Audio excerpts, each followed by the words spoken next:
결혼한 지 어느덧 6년이 지났습니다. 평범하지만 나름 안정적인 삶이었습니다. 아내는 전업주부로 집안일을 도맡았고 저는 회사 일에 집중하며 생계를 책임졌습니다. 맞벌이를 고집하지 않았던 건 제 선택이었습니다. 바깥일로 고단한 하루를 마치고 돌아왔을 때 따뜻한 집밥과 깨끗한 집이 있다는 건 저에겐 크나큰 위로였거든요. 아내는 참 조용한 사람이었습니다. 결혼 전부터 말수가 적고 행동도 단정한 사람이었죠. 겉멋이라곤 없었고 작은 일에도 감사할 줄 아는 사람이었습니다. 그래서 더욱 믿었고 신뢰라는 단어를 몸으로 느끼게 해준 첫 여자이기도 했습니다. 그런 아내가 어느 날 말했습니다. 자격증 공부를 좀 해보려고.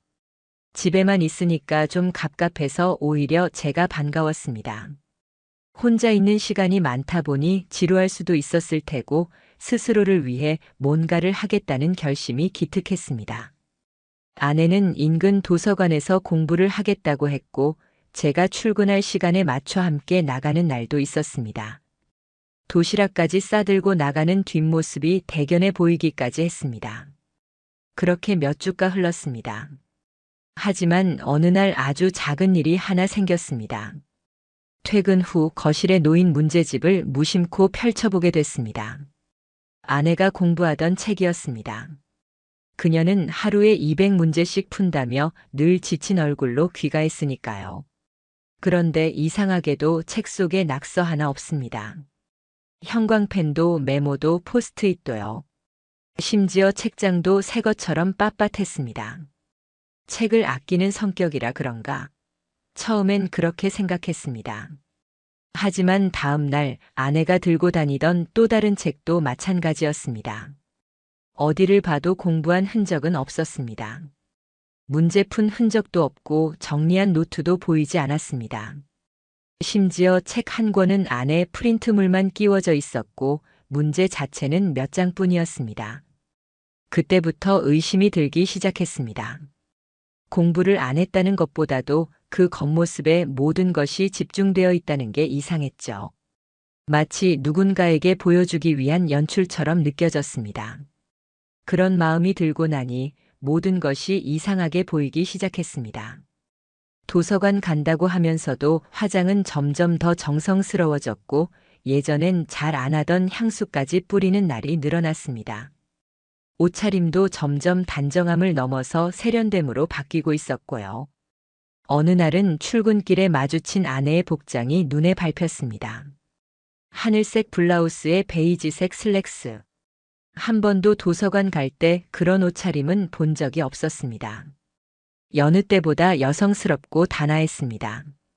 저는 그냥 오늘 옷 잘 어울린다고 말했지만 속으론 묘한 불안감이 스멀스멀 올라왔습니다. 그래도 믿었습니다. 믿고 싶었습니다. 제가 아는 그 사람이 그런 짓을 할 리 없다고, 그건 세상의 뉴스에 나오는 이야기고 내 아내와는 무관하다고 스스로를 설득했습니다. 하지만 의심은 또다시 찾아왔습니다. 하루는 퇴근이 일찍 끝나 도시락을 들고 도서관에 가봤습니다. 아내에게 연락하지 않고 조용히 주차장에 차를 세웠습니다. 입구에서 아내를 찾았지만 보이지 않았습니다. 생각보다 사람이 적었고 그녀가 말했던 지정 좌석은 존재하지 않았습니다. 도서관 직원에게 물었지만 좌석은 선착순이며 이름을 기입하는 시스템은 없다고 했습니다. 집에 돌아와 물었습니다. 자리 예약한 거 아니었어? 아내는 당황하지 않고 말했습니다. 아, 이번 주는 사람이 별로 없어서 그냥 자유석 썼어. 그 순간 저는 확신했습니다. 그녀는 거짓말을 하고 있다는 것을요. 그게 무엇을 위한 것인지는 아직 몰라도 적어도 도서관은 아니었습니다. 거짓말을 하면서까지 숨기고 있는 그 진실은 어쩌면 제가 상상하는 그 최악일지도 모른다는 생각이 들었습니다. 그래서 결심했습니다. 직접 확인하자. 내 손으로 확인하지 않으면 그 어떤 것도 납득되지 않을 것 같았습니다. 그리고 그 선택이 제 인생의 모든 것을 바꿔놓을 줄은 그때는 미처 몰랐습니다. 사실 처음부터 의심하고 싶지는 않았습니다. 아내가 거짓말을 한다는 사실을 스스로 인정하는 일이 너무나 고통스러웠으니까요. 그러나 더 이상은 제 마음속 의심을 외면할 수 없었습니다. 그래서 저는 움직이기로 결심했습니다. 직접 확인해야 했습니다. 단 한 번이라도 제대로 목격하면 적어도 제 감정은 거기서 끝낼 수 있을 테니까요. 다음 날 일부러 회사를 반차로 마무리하고 집 근처 골목에서 차를 대기시켰습니다. 아내는 평소와 다름없이 오전 9시 반쯤 외출 준비를 마쳤고 도시락을 챙기고 가방을 메었습니다. 늘 보던 뒷모습이었지만 저는 그날따라 낯설게 느껴졌습니다. 그녀가 제 아내라는 것이 믿기지 않을 정도로요. 그녀가 나가자마자 저는 거리를 두고 뒤를 따랐습니다. 절대 가까이 다가가지 않게 주의했고 횡단보도 앞에서는 신호에 맞춰 멈추며 조심스럽게 뒤를 밟았습니다. 그녀는 버스를 타고 두 정거장을 간 뒤 조용한 상가 골목 안쪽으로 들어갔습니다. 그 길 끝에는 도서관이 있는 것이 아니라 한적한 모텔 거리였습니다. 순간 손끝이 저리도록 얼어붙었습니다. 아니라고 생각하고 싶었습니다.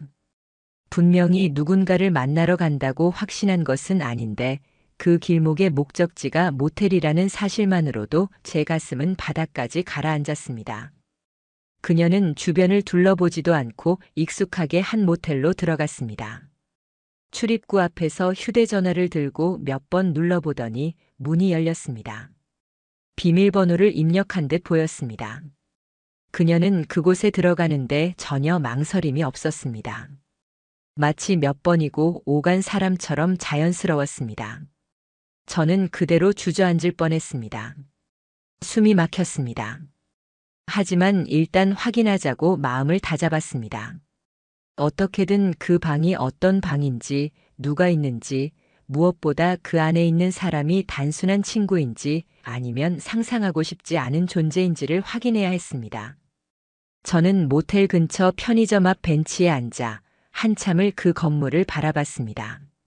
40분쯤 지나자 한 남자가 같은 건물 쪽으로 다가갔습니다. 휴대폰을 들고 전화를 받으며 웃는 모습이 눈에 띄었습니다. 그리고 그는 아내가 들어간 그 모텔, 그 방 번호 쪽으로 올라갔습니다. 그때 처음으로 확신했습니다.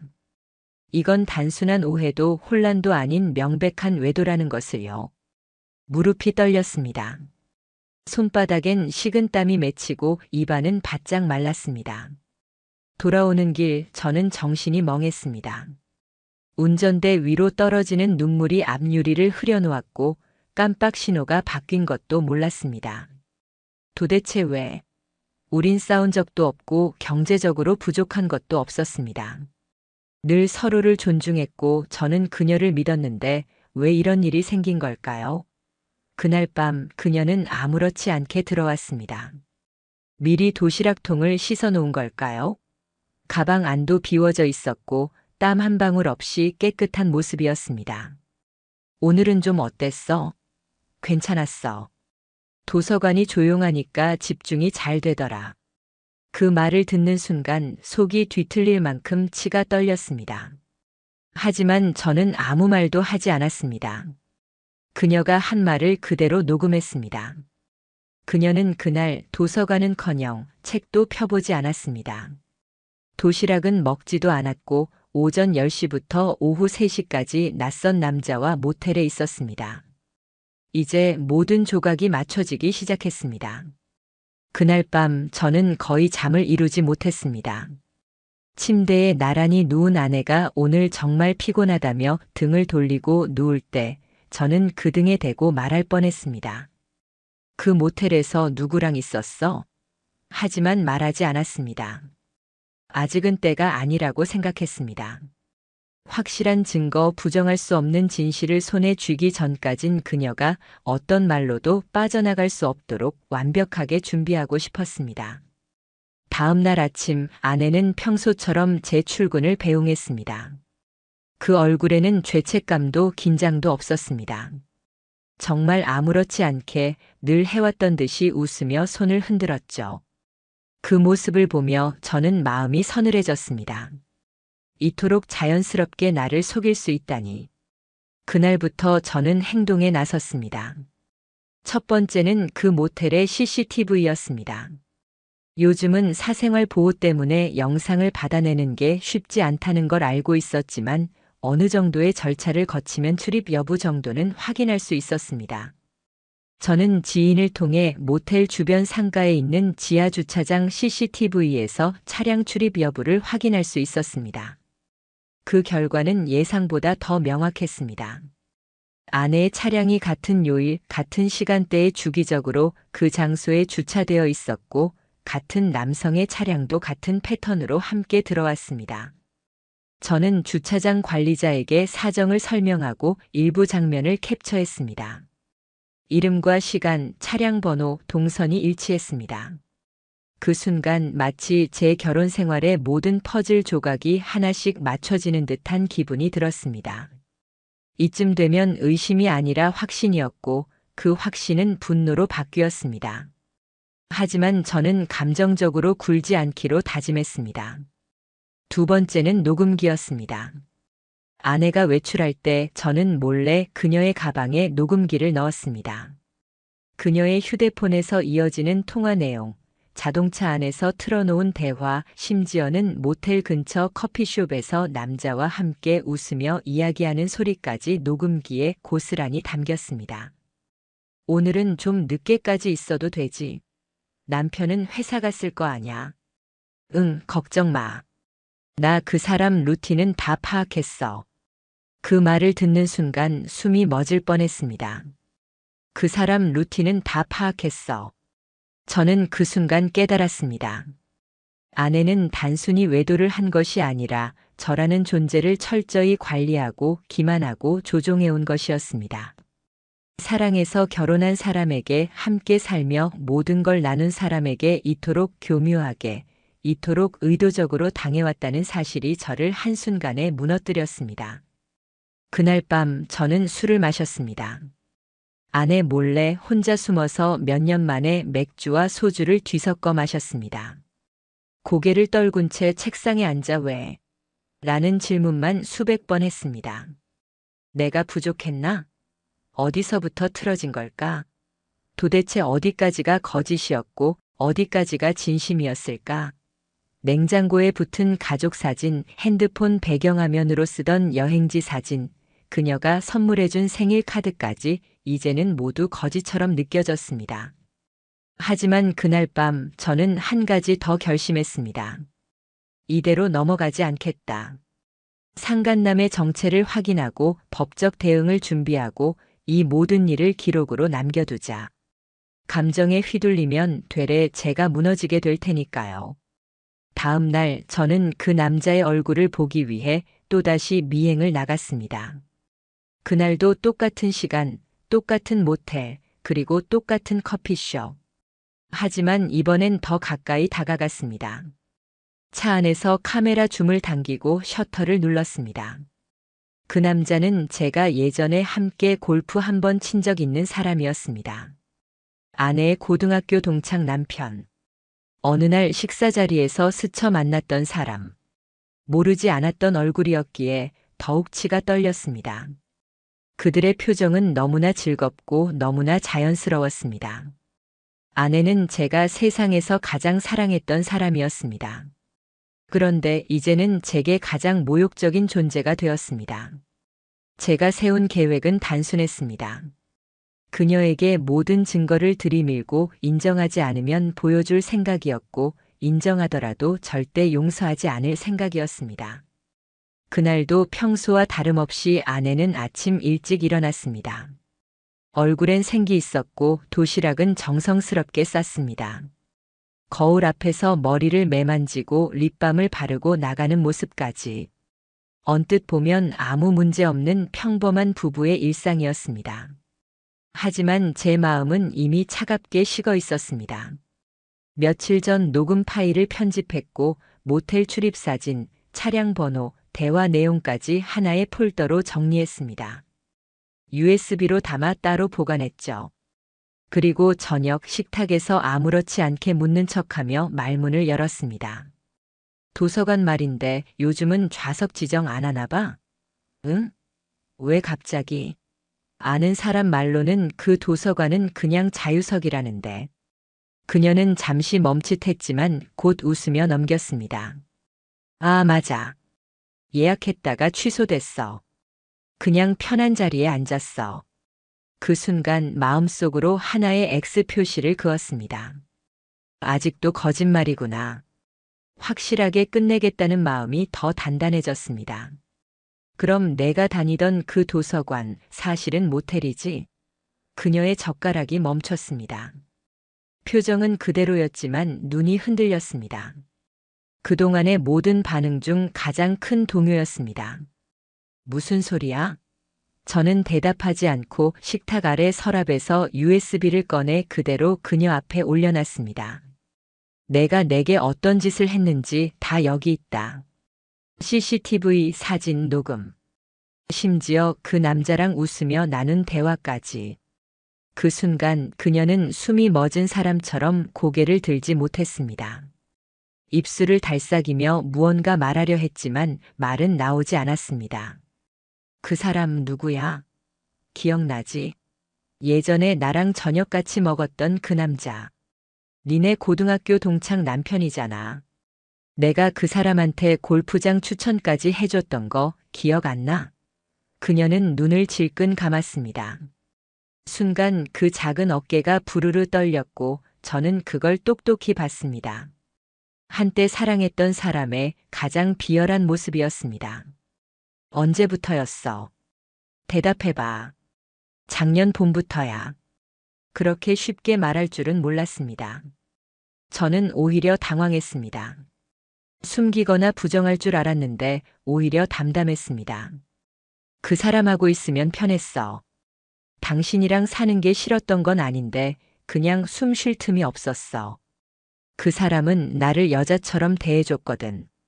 그녀의 말은 제 가슴을 송곳처럼 찔렀습니다. 숨 쉴 틈이라는 말이 마치 제가 그녀를 가뒀던 사람처럼 느껴지게 했습니다. 하지만 저는 더 이상 흔들리지 않았습니다.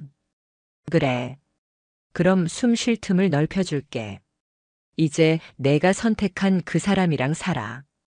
그녀는 눈을 동그랗게 떴습니다. 뭐? 변호사 이미 선임했다. 이혼 진행할 거고 상간 소송도 같이 들어간다. 내가 말했던 그 남자 직장도 확인했어. 회식이라고 거짓말하고 너랑 모텔 간 날 회사 출장비로 식사 결제한 내역까지 확보했어. 그쪽 와이프한테도 연락할 거고 직장에도 상황 전달될 거야. 그녀의 표정은 무너졌습니다. 처음엔 잘못했다는 말도 없었고 그저 믿기지 않는다는 얼굴로 절 쳐다봤습니다. 당신 정말 이럴 거야? 저는 고개를 끄덕였습니다. 그래. 당신은 내 결혼을, 내 믿음을, 내 인생을 더럽혔어. 그러니까 그 대가를 받아야지. 그날 밤 아내는 거실 소파에 앉아 아무 말도 하지 못했습니다. 그녀가 울든 말든 저는 그저 방 안으로 들어갔습니다. 그리고 휴대폰을 열고 변호사에게 문자를 보냈습니다. 계획대로 진행해 주세요. 다음 주에 상간자 내용 증명 발송 바랍니다. 다음은 법의 시간입니다. 복수의 시간은 이제 시작입니다. 이혼은 생각보다 빨리 성립됐습니다. 그녀는 처음엔 합의 이혼을 요구했지만 저는 단호했습니다. 합의는 없다. 정당한 대가를 받고 법적 책임을 묻겠다. 그날 이후 그녀는 저를 붙잡으려 하지 않았습니다. 오히려 포기한 눈빛이었습니다. 그동안 자신이 해온 일들을 되돌아봤는지 아니면 이미 상간남에게 기대고 있었는지는 모르겠지만 더는 아무런 저항 없이 이혼 조정 절차에 응했습니다. 이혼 조서에 서명하는 날 법원 대기실에서 그녀를 마주했습니다. 언젠가는 같이 살 집을 보며 설레던 얼굴이 그날은 고개조차 들지 못한 채 서 있었습니다. 더는 할 말 없지? 그녀는 고개를 끄덕였습니다. 저도 조용히 뒤돌아 나왔습니다. 거기까지였습니다. 남남이 되는 데는 오래 걸리지 않았습니다. 하지만 진짜 싸움은 그 다음부터였습니다. 상간자 소송. 저는 그녀의 불륜 상대를 절대 가만두지 않을 생각이었습니다. 그 남자는 처음엔 모른 척 하다가 내용 증명과 증거 사진, 차량 번호, 녹음 파일을 정식으로 보낸 이후 직접 사과를 하겠다며 연락을 해왔습니다. 한 번만 만나주시면 변명은 안 하겠습니다. 정말 죄송합니다. 미친 짓이었습니다. 저는 응하지 않았습니다. 그에게 줄 시간도 목소리를 들을 의무도 없다고 생각했으니까요. 소송을 제기했고 법원은 명백한 불법 행위가 있었다는 점에서 3천만 원의 위자료 판결을 내렸습니다. 상간남 측에서는 감액을 요청하며 이미 가정은 깨져 있었고 이혼 직전이었다고 주장했지만 저는 그에 대한 반박 자료도 미리 준비해 두었습니다. 가정이 유지되고 있었던 증거, 같이 찍은 여행 사진, 기념일 선물 내역, 그리고 아내가 저와 살며 도서관에 다닌다고 거짓말한 문자들까지. 법원은 저의 손을 들어줬습니다. 그리고 이후 상간남의 회사에도 이 사실이 전해졌습니다. 그쪽 부인이 별도로 증거를 제출했고 회사의 품위유지 의무 위반 조항에 따라 그는 정직 6개월 후 해고됐다는 소식을 들었습니다. 아내는요. 위자료 2천만 원을 물었습니다. 합의 대신 소송으로 간 만큼 증거가 충분하다는 점에서 판결은 제 쪽에 유리하게 나왔습니다. 그녀는 현재 원룸에서 지내고 있습니다. 상간남과는 오래 가지 못했다고 들었습니다. 이혼 후에도 계속 만났던 두 사람은 그 남자의 부인이 위자료 소송을 진행하며 강하게 대응했고 주변의 시선과 압박을 견디지 못해 서로 연락을 끊었다고 합니다. 아이도 없던 우리는 서로를 아주 깨끗하게 정리할 수 있었습니다. 하지만 상처는 쉽게 사라지지 않더군요. 사람을 믿는 일이 이토록 위험할 수 있다는 걸, 그리고 그 사람이 가장 가까운 존재였을 때 얼마나 치명적인지를 저는 뼈저리게 배웠습니다. 주변에서는 이제 털고 일어나라고 말합니다. 맞는 말입니다. 하지만 그 전에 저는 제게 한 가지 다짐을 했습니다. 나를 바보로 만든 사람은 절대 용서하지 않겠다. 그 다짐대로 저는 움직였고 끝까지 갔고 결국 무너진 건 저 아니라 그들이었습니다. 지금은 매일 조용히 출근하고 혼자 사는 집에서 커피를 내립니다. 가끔은 창밖을 보며 생각합니다. 그때 그녀가 처음 도서관에 다녀오겠다고 말하던 날의 얼굴. 그때 이미 모든 게 시작된 걸까요? 아니면 제가 너무 늦게 눈치챈 걸까요? 이젠 그걸 따지는 것도 의미 없습니다. 중요한 건 제가 저 자신을 끝까지 포기하지 않았다는 사실입니다. 그리고 그게 제가 할 수 있는 가장 단단한 복수였습니다.